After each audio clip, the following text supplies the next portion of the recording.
Antes disso, ele linkou o Levier e o token do Dagda. Ele deu a Scythe, ele já fica com o DP coçando ali, coçando. Fala standby pra me voltar.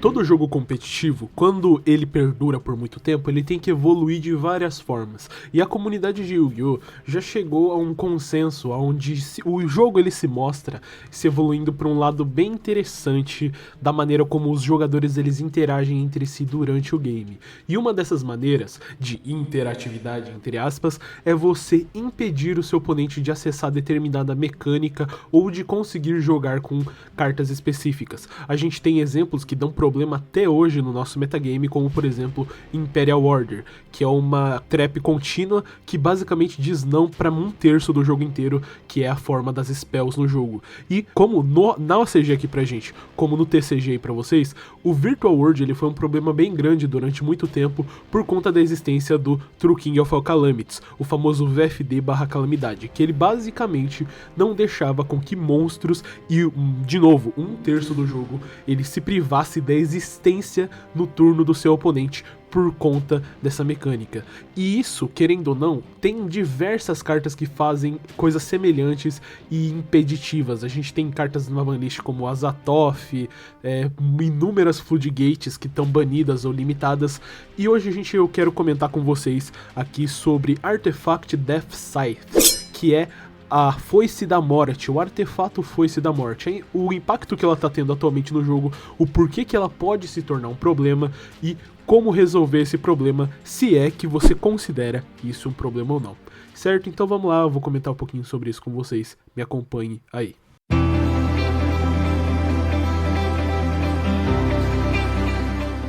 Artefato Foice da Morte é uma carta pertencente a um arquétipo de monstros fada que basicamente ela é meio que um Floodgate, como a gente já está acostumado. Muitos já conhecem, já são familiarizados, não é uma carta nova, daí ela pode ser setada, assim como a maioria das cartas de artefato, se não todo, se eu não me engano, pode ser setada na Spell e Trap Zone, podendo agir como uma magia armadilha. E quando destruída, ela cai no cemitério e ela tem o efeito de poder voltar Special Summon do cemitério. E quando ela é Special Summon, não necessariamente do cemitério, toda vez que ela for Special Summon, no turno que ela descer, o oponente não vai poder invocar nenhum monstro proveniente do extra deck. Essa é a maneira com que essa carta, então, ela vai impedir com que o seu oponente jogue, porque, assim como eu comentei na introdução desse vídeo, o jogo ele vem evoluindo de forma que impedir o seu oponente de usar uma mecânica por completo é muitas das vezes ainda mais eficiente do que você dar interações pontuais com Boreal Savage, Cyber Dragon Infinity, que são exemplos de cartas negações.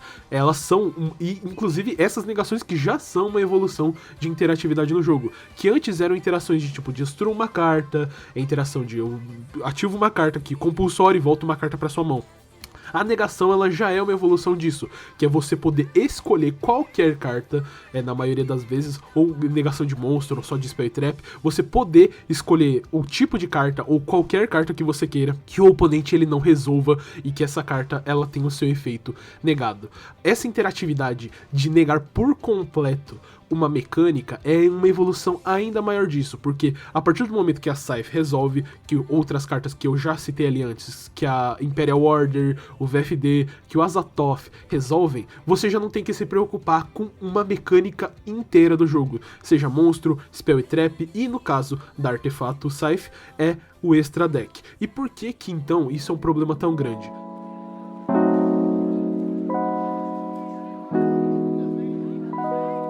A Artefato Scythe, ela sempre foi uma carta meio que usada por decks bons pontualmente ali, inclusive no nosso metagame aqui da OCG, ela viu uma play interessante no começo do ano de diversas formas. Começou com o Drytron usando ela, exatamente o Drytron, porque coincidentemente a engine de artefato, o arquétipo de artefato, é um arquétipo de fadas, então a Benten, obviamente, ela busca. E pra OCG aqui com a gente, que a gente tem o Drytron usando a Benten a 3 cópias ainda, a gente tem o Neon Carrier, o deck ele tá full gás, então era um combo extremamente fácil, era uma lineup de combo pra você conseguir usando o Hawk e a Scythe, você dava TG a TG Wonder Magician, destruindo a Scythe na sua Spell Trap Zona, e aí, depois disso, você sincava os dois pra fazer uma Baroness. Era um combo que ele era meio que um combo de contingência. Você ia pra sua jogada normal de Drytron, caso a sua Diviner ou seu Mubeta levassem interação na forma de Impermanence, que era a única hand trap, que é a única hand trap que o Drytron ele não consegue inerentemente se defender por conta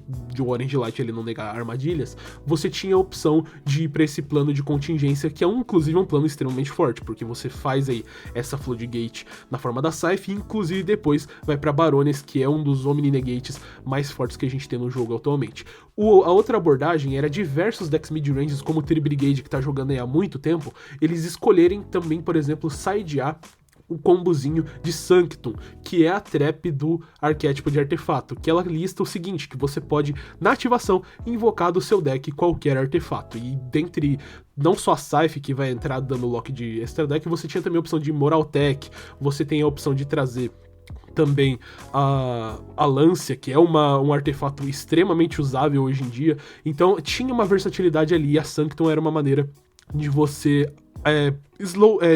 dar uma atrasada no jogo do oponente, porque a partir do momento em que você tentava jogar e levava uma Ashe, você setava uma Scythe e conseguia jogar de novo. E até porque, por exemplo, o Tri-Brigade, que eram decks mid-range de maneira geral, que eles jogam com pouco investimento, você precisa de poucas coisas para voltar pro jogo. Um Tri-Brigade, um Fractal, e naquela época ainda que o Tri-Brigade ele era um pouco mais consistente do que ele ainda tinha 3 tanks e tal, você podia se dar o luxo de fazer isso, até porque o normal era a galera usar, não só no Tri-Brigade, eu tô usando ele como exemplo porque ele é o deck que mais usou essa engine, que eu lembro na minha memória aqui dos 3 formatos passados, aí uns 3 formatos passados. É interessante porque pós-side a galera não esperava por isso. Quando surgiu essa tendência, você sideava contra o Tri-Brigade e do nada você levava ali uma foice, esquipava o seu turno, voltava pra ele, e aquela lança que você deu, que esquipou o turno dele, agora não funcionava. Essa abordagem mudou com a chegada do Destroy Fênix, porque aí meio que o Fênix ele é um plano de contingência um pouquinho melhor do que a foice, porque ele pode ser usado no main deck, ele faz parte do gimmick ali do deck, da estratégia principal, tem sinergias interessantes e é um pouco bem melhor no grind, né? Nem um pouco, é bem melhor no grind de maneira geral. Só que agora a Scythe ela tá se tornando um problema um pouco maior, porque como eu já mostrei alguns duelos aqui no canal e eu já mostrei alguns reports, ela tá sendo usada no deck de Phantom Knight, por incrível que pareça. Por alguns decks, na verdade, pelo deck de Phantom Knight, pelo deck de algumas variantes de Good Stuff e pelo deck de Hero. E isso não é incomum. E não só esses decks, como um monte de deck ruim aí, consegue integrar esse combo que para muitos de vocês já é óbvio, que é o combo de Dagda. E esse é uma das abordagens aqui que eu quero falar com vocês no vídeo. Se o problema realmente é a Scythe, porque eu sinto, na minha experiência de jogo, que a Scythe ela é uma carta que sobe e desce do competitivo dependendo de como é. Porque ela não é uma carta que necessariamente gera vantagem, mas ela é um Floodgate. Por exemplo, diferente de uma Imperial Order, que vai se manter ali no campo pra sempre, ou diferente de qualquer outra Floodgate na forma de monstro, que é, por exemplo, um Azathoth, que o Azathoth ele era abusado porque você fazia ele ou antes de combar, para evitar levar interação e ganhar, ou você usava no turno do oponente depois de já ter estabelecido um combo na mesa. E é justamente também o problema do VW. Por que o Calamidades ele é tão absurdo no VW? Porque ele vai pular o seu turno, mas só que ele é um monstro de 3.000 de ataque, que é quase metade da sua vida, você sabe que o oponente ele vai poder de novo ativar no turno dele, pra impedir que você dê range trap de novo e vai garantir que ele vai te matar, então ele tem esses outros esquemas. Já a Scythe ela exige um setup um pouquinho mais esquisito quando existe só a Sanctum. E o problema se torna agora, porque agora todo deck ele consegue fazer esse combo a partir do momento que existem 2 cartas, o Dagda e a engine de Enforcer. Você literalmente só precisa fazer um Dagda e fazer um Enforcer, que ao ativar o Enforcer você dá o Dagda e te seta a Scythe, isso com pouquíssimo investimento você consegue fazer, seta a Scythe, destrói a Scythe, você tem ali um lock de turno pro oponente. E por que isso é tão absurdo assim?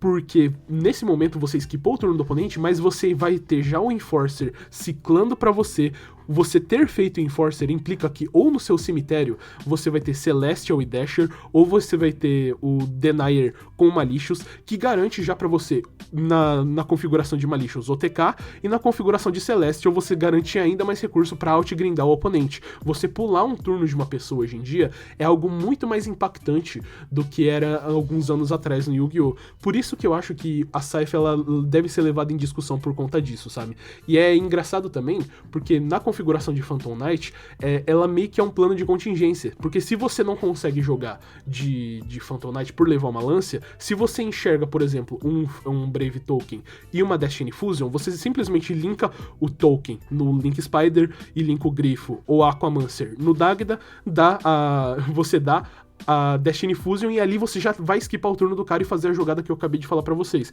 tendo já o Enforcer ciclando pra você enquanto você pula o turno do oponente, basicamente. Então, a facilidade com que os decks têm pra acessar esse engine agora, eu acho que é o real problema. E, óbvio, é o que eu comentei antes, só o fato de existir esse tipo de interação no jogo já é uma coisa pra se levantar em discussão. O que vocês acham? Até que ponto?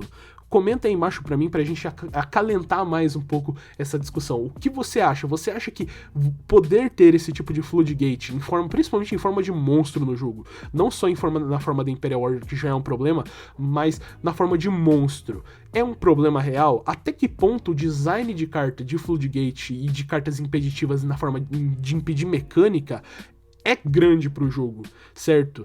Porque uma coisa é você ter uma Scythe ali que pode levar uma Ashe na Sanctum, outra coisa é você ter acessar através do extra deck, que inclusive isso é outra discussão, né? A Sanctum, ela exige que você rode a Scythe, a partir do momento que você tem a Sanctum e comprou a Sanctum e a Scythe na mão, você já não tem esse lock, já é um demérito que você tem mais. A partir do momento que você tem o Destroy Fênix no jogo, comprar a Scythe também já não é mais um brick, você junta dois bichos, acessa o seu Enforcer e aí você já tem o lock de extra deck garantido.